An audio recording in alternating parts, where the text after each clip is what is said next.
La TVT au cœur de l'information.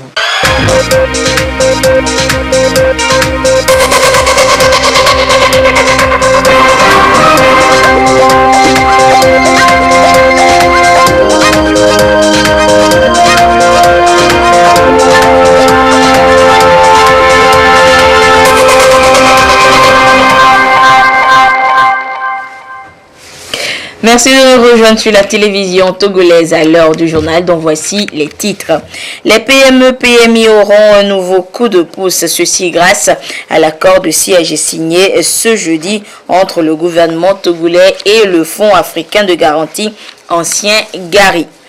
Et puis l'école nationale supérieure Enes Datakbami a 50 ans cette année. Un demi-siècle au service de l'éducation dans notre pays à découvrir dans cette édition. Et voilà pour les titres. Madame, Monsieur, bonsoir. Le Premier ministre Komi Selom Klasu poursuit son séjour à New York où il prend part au forum politique sur la mise en œuvre des ODD, Objectifs de développement durable. Et en marge des travaux, le chef du gouvernement multiplie des rencontres et échanges avec les premiers responsables des Nations Unies. Il a eu un entretien avec la vice-secrétaire générale de l'organisation onusienne, Madame Amina Mohamed. Durant leur discussion, le Premier ministre a réaffirmé l'adhésion et le soutien du Togo au processus de consolidation des États membres de l'ONU grâce au pilier développement.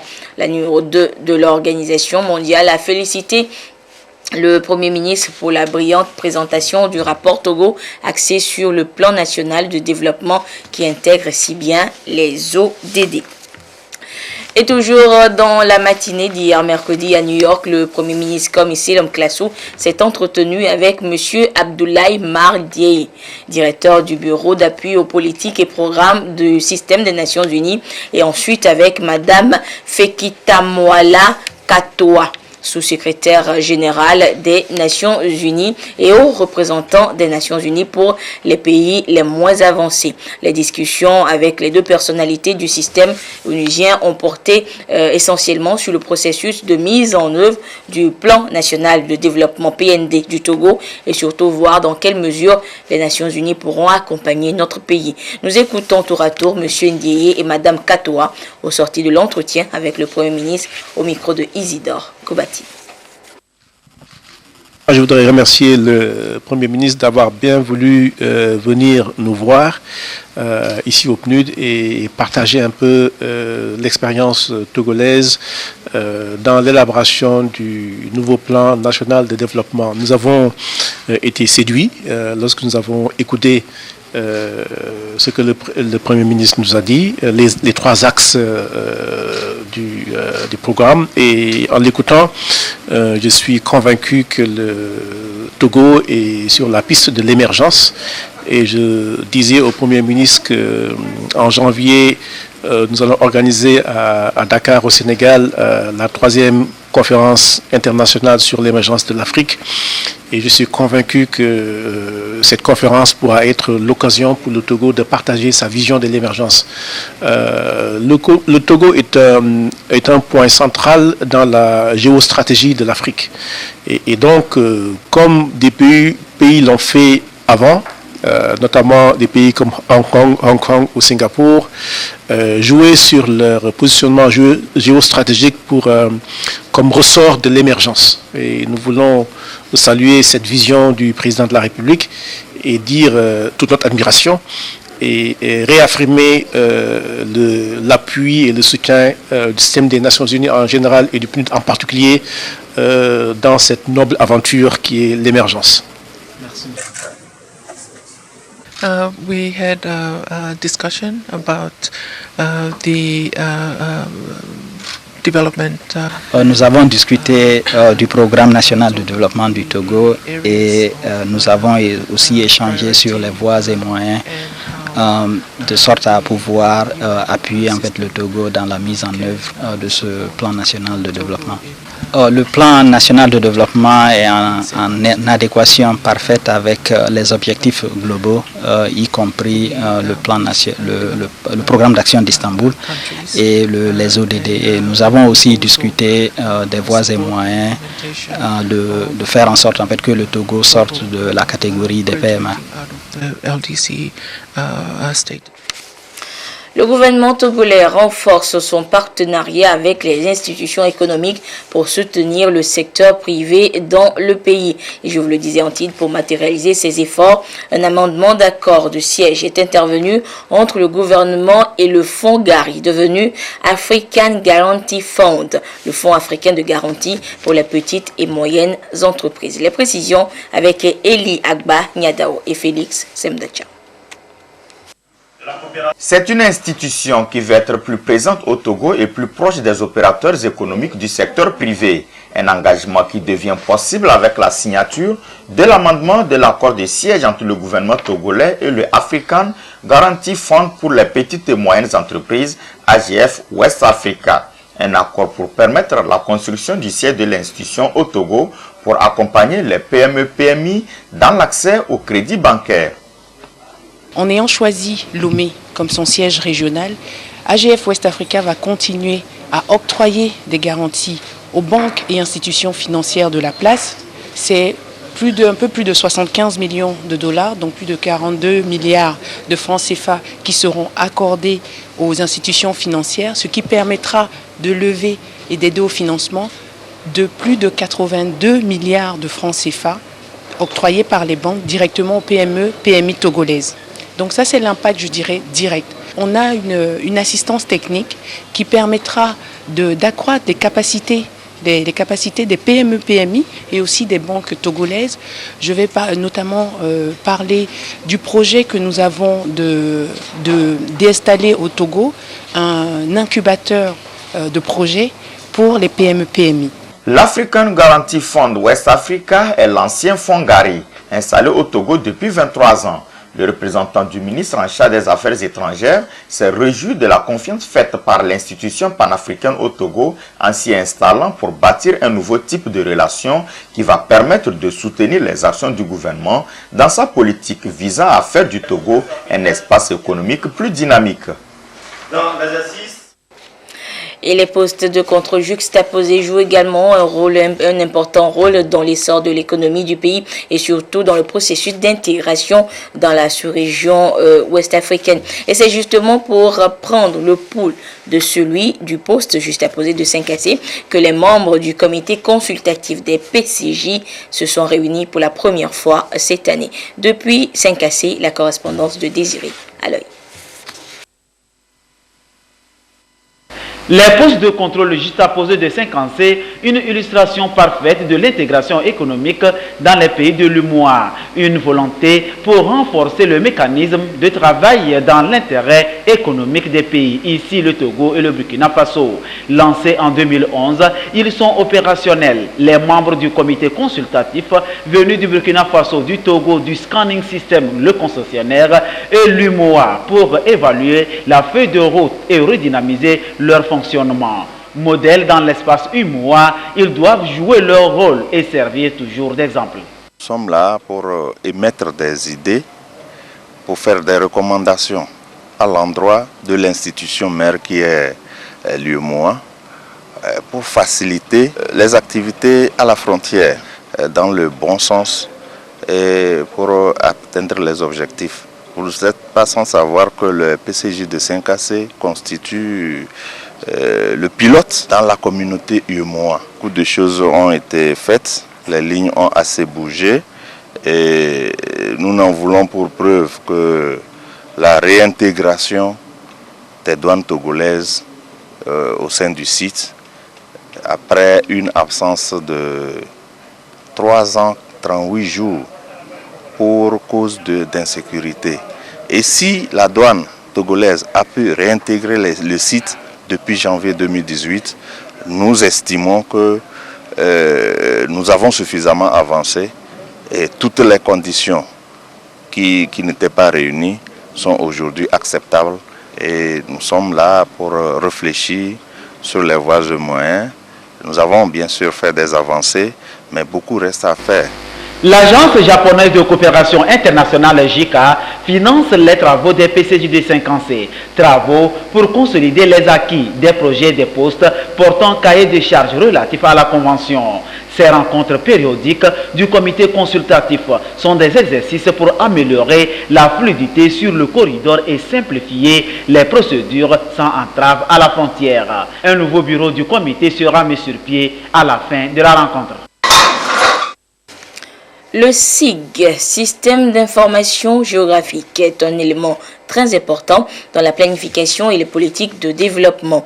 La Direction générale de l'aménagement du territoire a réuni ce matin à Lomé les acteurs et les professionnels du SIG, justement, afin qu'ils s'approprient les sources et données et informations territoriales disponibles dans notre pays et comment partager ces informations avec tous les acteurs en vue d'une exploitation juste au profit des communautés. Plus de précisions dans ce reportage signé Fafa Dalmeda et Clarisse Aticlay.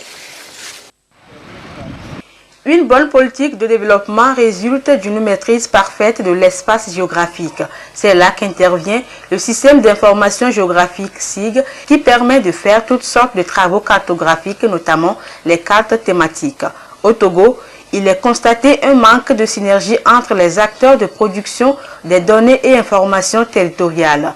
Il faut alors créer un cadre fédérateur des actions de tous les professionnels du SIG, objet de cette rencontre. Nous avons constaté que les différentes données que les services produisent ne peuvent pas être utilisées d'un service à un autre. Pour l'État, c'est un manque à gagner. Donc pour permettre à la dépense publique d'être efficiente, il faut que les différents acteurs qui interviennent dans la production de l'information territoriale et spatiale échangent des informations, des données, de façon à ce qu'il n'y ait pas de doublons et que nous puissions partager le maximum d'informations qui puissent contribuer à la connaissance du territoire togolais.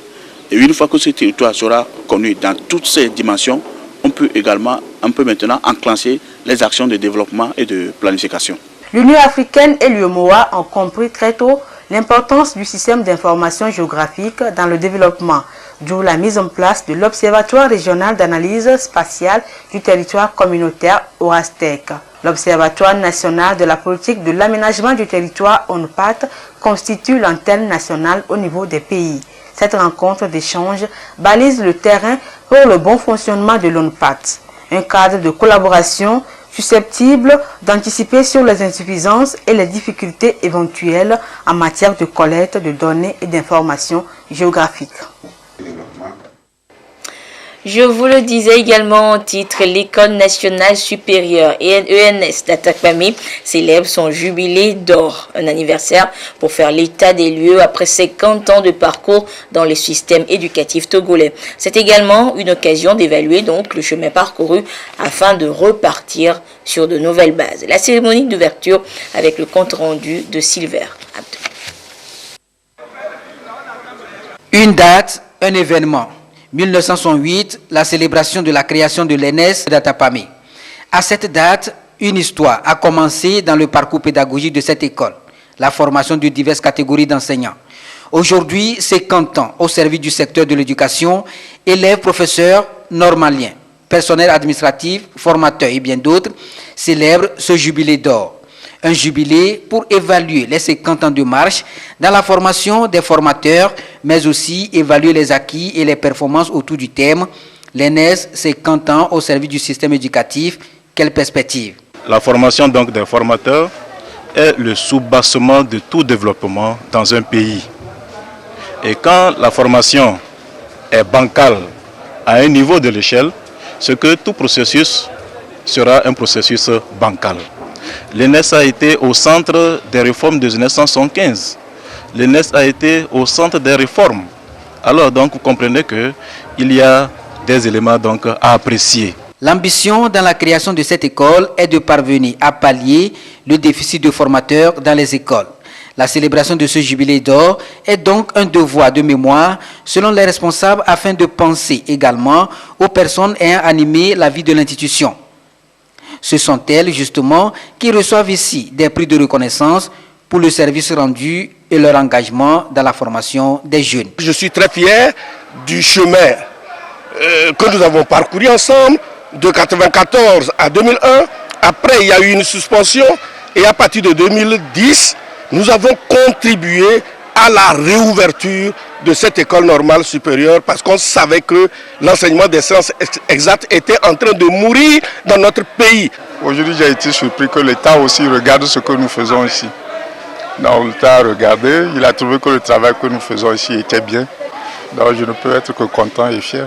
L'ENS, École normale supérieure, a formé 337 moniteurs, 673 instituteurs et environ 4000 professeurs. Ce parcours très encourageant est vivement apprécié par le ministre Octave Nikebrou. Cette école qui continue de former des milliers de cadres qualifiés, fait en effet notre fierté. Elle retient toute l'attention du gouvernement. Au-delà de ces difficultés particulières liées à certaines contingences historiques, cette école, l'ENS, continue de jouer sa partition. Et il faut s'en féliciter. C'est le lieu de saluer la politique volontariste du chef de l'État, son Excellence Faure Esozimna Gnassingbé, pour l'avoir réhabilité, comme cela a été rappelé, après sa fermeture en 2001, due à la crise sociopolitique des années 2000. La célébration de ce jubilé d'or est couplée de la semaine des Normaliens. C'est donc un moment récréatif qui va permettre aux uns et aux autres de se familiariser avec les diverses pratiques culturelles et surtout de toucher du doigt les différentes cultures et traditions, symboles de cette caravane qui a sillonné les artères d'Atapami. Et après sa création donc en 1968, l'ENS, École normale supérieure d'Atapami, a été fermée en 2001 et réouverte en 2010 grâce à la volonté du chef de l'État de mettre en place un système éducatif de qualité dans notre pays. Elle a formé donc diverses catégories d'enseignants, notamment des moniteurs, des instituteurs et des professeurs. Comment cette école fonctionne-t-elle? Quelles sont les différentes offres de formation et filières? Bref, quel est son parcours? Sylvain Abdou nous répond dans le dossier qui suit.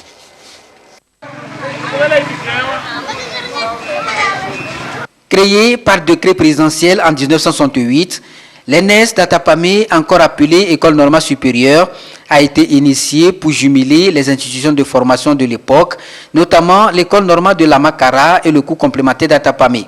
C'est l'ensemble de ces deux institutions qui sont à l'époque connues sous le nom ENS, juste après leur fusion. À cette époque, 3 types d'enseignants sont formés. L'ENS avait pour mission de former aussi bien les moniteurs qu'on recrutait avec le niveau CM2. Pour 1 an de formation, ces moniteurs-là devraient intervenir dans le primaire. À côté, on formait également les instituteurs, qu'on prend avec, on recrutait avec le niveau BPC pour une formation de 2 ans, et ils sortaient donc sur le terrain comme instituteurs. On recrutait également des jeunes pour les former à enseigner dans ce qu'on appelait à l'époque les cours complémentaires. Avec l'évolution de cette formation pédagogique, l'État togolais a opté en 1984 pour la création des 2 ENI, celles de Notien et de Kara, qui ont pris en charge la formation des instituteurs. Et depuis cette date, l'ENS est focalisée sur la formation des professeurs qui interviennent dans le premier cycle du secondaire, c'est-à-dire les CEG. Et le niveau de recrutement était varié.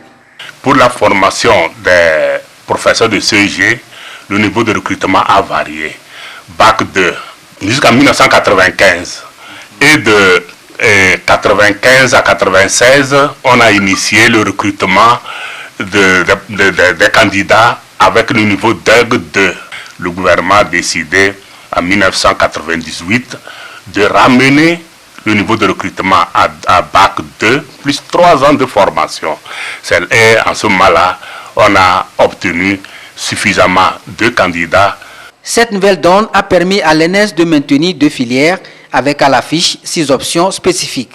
Et la formation se fait en 2 temps.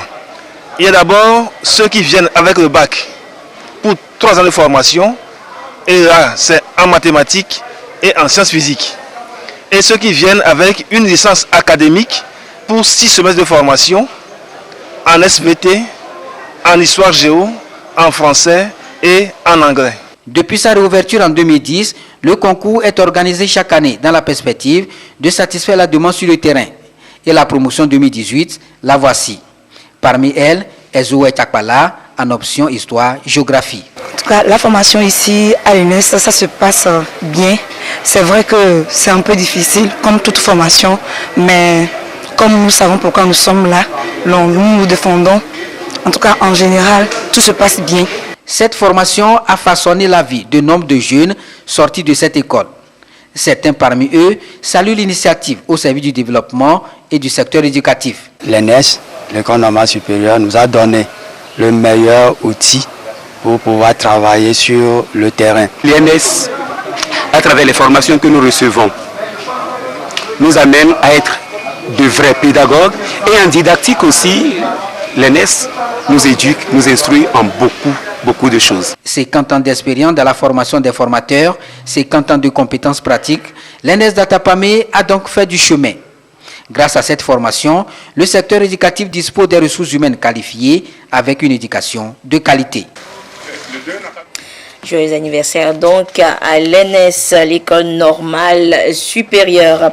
Et pour améliorer la qualité des prestations et garantir celle des actes produits à l'état civil, un guide pratique a été élaboré pour les officiers et agents d'état civil. Document soumis à validation depuis ce matin à Lomé. Le compte rendu avec Lili Koussao et Dodo Wari. Depuis longtemps, les services d'état civil sont confrontés à des difficultés liées à la qualité des actes fournis, au manque d'outils pratiques de référence aux agents et à la non-maîtrise des procédures techniques d'enregistrement et de délivrance de ces actes. L'élaboration d'un guide pratique à usage des officiers et agents d'état civil s'impose pour améliorer les prestations dans ce secteur. Nous sommes venus hériter un état civil que nous devons moderniser à tout moment. Nos agents d'état civil, il faut qu'on les approche pour les sensibiliser et les demander à encore faire mieux. C'est cette idée qui a animé la fêtière des communes togolaises et qui est passée par le projet Paglemok. La validation de ce guide est une étape importante dans l'amélioration des conditions de travail de ces acteurs clés de la chaîne de délivrance des actes d'état civil. Ce guide comprend la mise en forme d'un registre qui consiste à numéroter, à faire l'essentiel et faire coter paraphé par le président du tribunal compétent. Après, il y a l'enregistrement proprement dit des faits d'état civil, naissance, mariage, décès, et les actes qui les modifient. Il y a les mentions qui sont une technique de communication entre les états civils d'ici et d'ailleurs. Et enfin, les activités de clôture et de contrôle des registres. L'Union des communes du Togo entend organiser des sensibilisations au niveau de chaque commune et collectivité locale pour que tous les agents s'approprient le guide et pouvoir répondre convenablement aux attentes de la population. Les risques dans l'exercice d'une fonction, parlons-en. Ces risques sont multiples et ont des effets néfastes sur la santé du corps et la psychologie du travailleur. Et le ministère de l'Agriculture, de l'Élevage et de la Pêche en a conscience et organise justement une rencontre avec ses agents, une rencontre support sur la gestion de ces risques de travail. Certes, Astom Lucassi. Le secteur agricole est l'un des piliers de l'économie nationale. Il est animé par des hommes et femmes qui sont en contact chaque jour avec des produits chimiques, s'exposent parfois à une faible ou forte luminosité, à la radioactivité, à des vibrations, à la poussière et font face également à des risques ergonomiques, psychosociaux et environnementaux.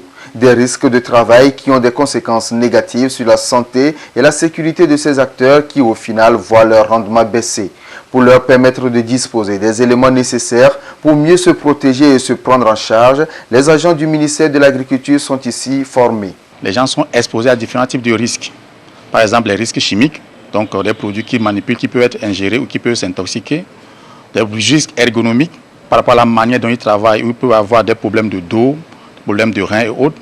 Parfois des risques psychologiques, aussi liés à parfois des conflits qu'ils peuvent avoir soit entre eux-mêmes ou soit parfois même avec les personnes dans les milieux dans lesquels ils interviennent. Donc on voudrait les sensibiliser sur la manière de pouvoir mieux se préserver, non seulement de manière globale sur le travail, mais aussi de manière globale par rapport à même ce qu'ils ingèrent comme éléments, comme alimentation, qui peuvent faire le lit de l'hypertension artérielle ou d'autres pathologies qui vont avoir des impacts sur la santé.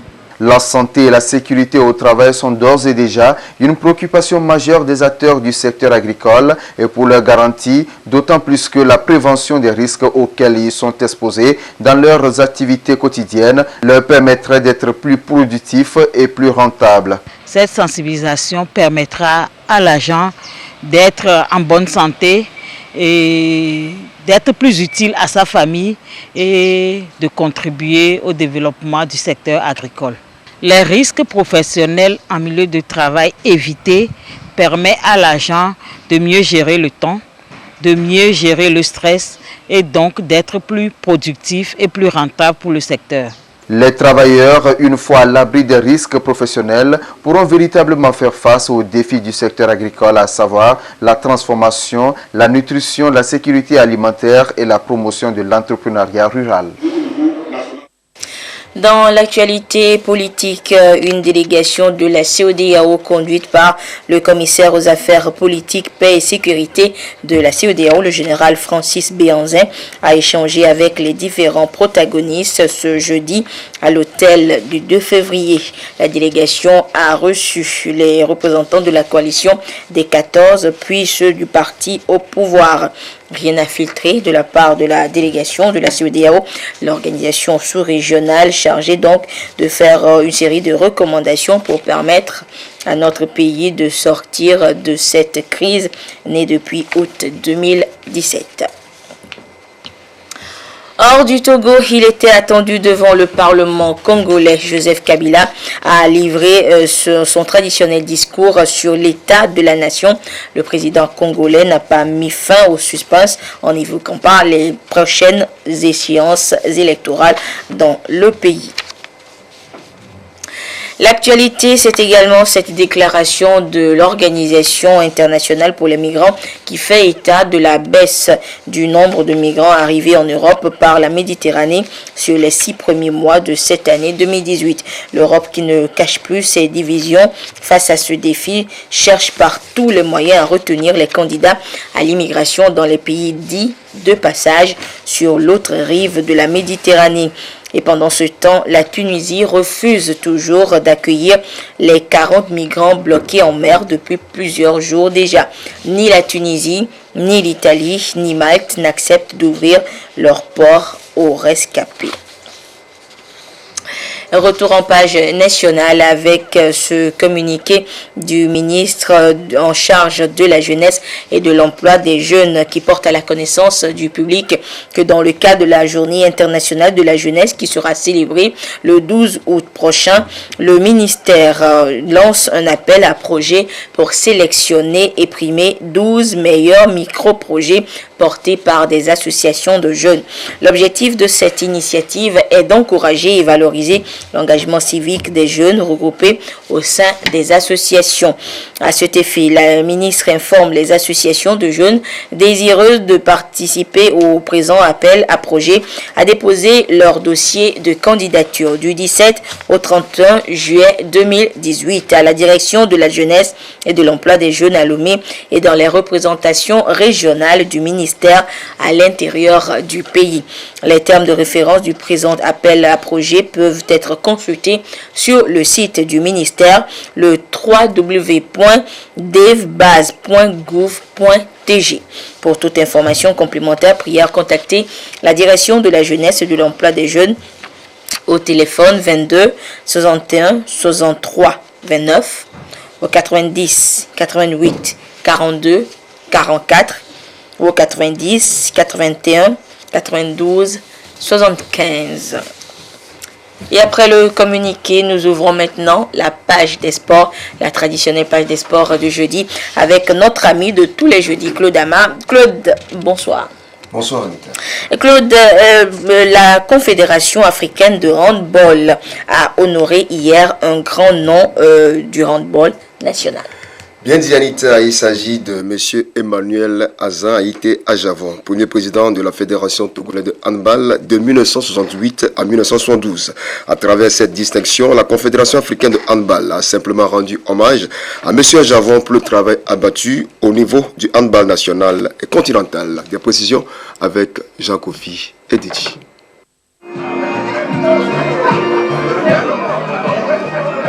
Membres de la famille, amis, camarades de promotion, responsables et handballeurs togolais se sont réunis pour vivre cette cérémonie. La distinction de M. Emmanuel Azan Aïté Ajavon.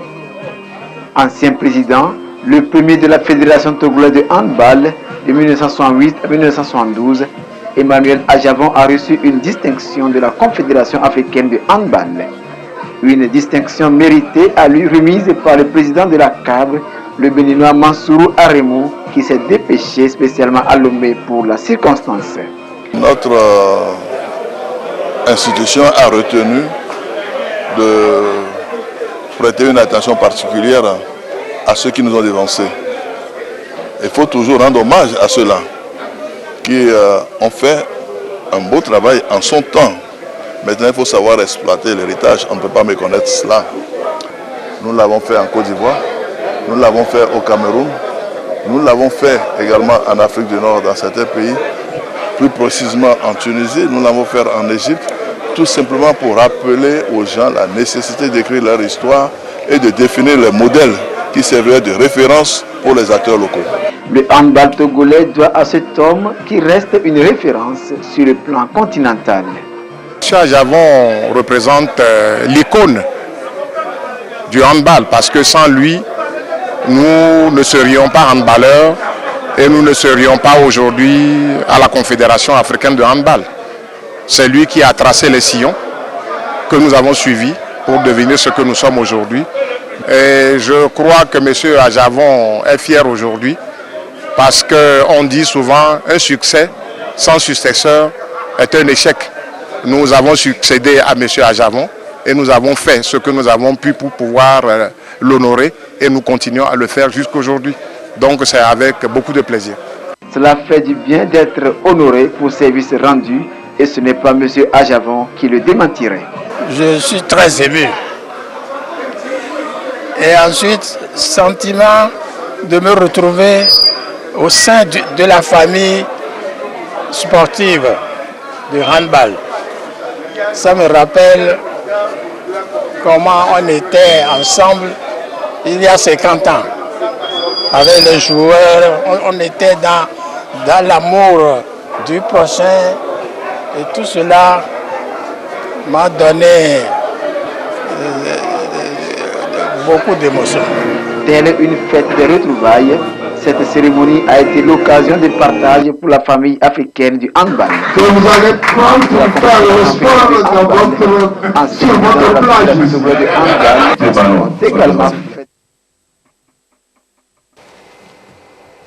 Et Claude, après le handball, parlons football maintenant, avec le gala qui s'est déroulé à Bassar. Initié par un cadre du milieu, ce tournoi qui a regroupé 10 équipes de la localité a été remporté par Askedi FC, comme l'a constaté Nestor Pedro Mouzou. 10 équipes de la commune de Bassar se sont retrouvées au stade municipal de la ville pour un gala de football. C'est à l'initiative d'un cadre du milieu qui se trouve être le directeur général de la TDE togolaise des eaux. Les 10 équipes se sont croisées 2-2 en éliminatoire direct en 2 jours pour dégager les 2 finalistes. L'initiateur de la compétition a voulu se servir du ballon rond pour faire passer un message, celui de la culture de la paix et de la cohésion sociale. Le motif de l'organisation, en fait, c'est pour promouvoir la fraternité entre les fils et les filles Bassar, profiter pour leur prodiguer des conseils pour promouvoir la paix, la cohésion sociale et aussi leur donner des leçons de bonne conduite pour leur réussite et la réussite commune. Vu les efforts que les autorités déploient dans le cadre de la sécurité pour promouvoir le développement, nous avons jugé bon d'organiser ce gala et autour duquel nous allons prodiguer à nos jeunes frères les conseils pour se mettre au travail qui est vraiment garants de la réussite. Nous sommes les devanciers. Il va falloir mener des actions pour leur faire comprendre que la réussite se trouve au bout de l'effort et dans le travail bien fait. À la suite des éliminatoires de ce tournoi de football dénommé Gala de la solidarité et de la fraternité, Éclair FT de Banida en bleu et Askedi de Kibé-Dipou en jaune ont obtenu leur ticket pour la finale. Dans le temps réglementaire, aucune des deux équipes n'a pu marquer de but. Le règlement du gala a prévu dans ce cas les tirs au but pour départager les deux finalistes. C'est à la deuxième série de 7 tirs au but que l'équipe d'Askedi a emporté la victoire par 7 tirs de réussi contre 6 à Éclair. Toutes les équipes participantes ont été gratifiées de prix composés de ballons et d'enveloppes. Oui, Claude, un dernier mot. Oui, Anita, voilà l'essentiel de la page des sports de ce soir. Samedi, ce sera avec le même plaisir que nous retrouverons les amis télésportifs à travers le magazine Sport et Détente. Et Claude, on espère te retrouver jeudi prochain, moins enrhumé. Merci. Merci Claude, merci donc à tous les téléspectateurs, à tous ceux qui nous ont suivis, notamment du côté de Davier Tekpor dans le Zion. Excellente suite de nos programmes. Au revoir.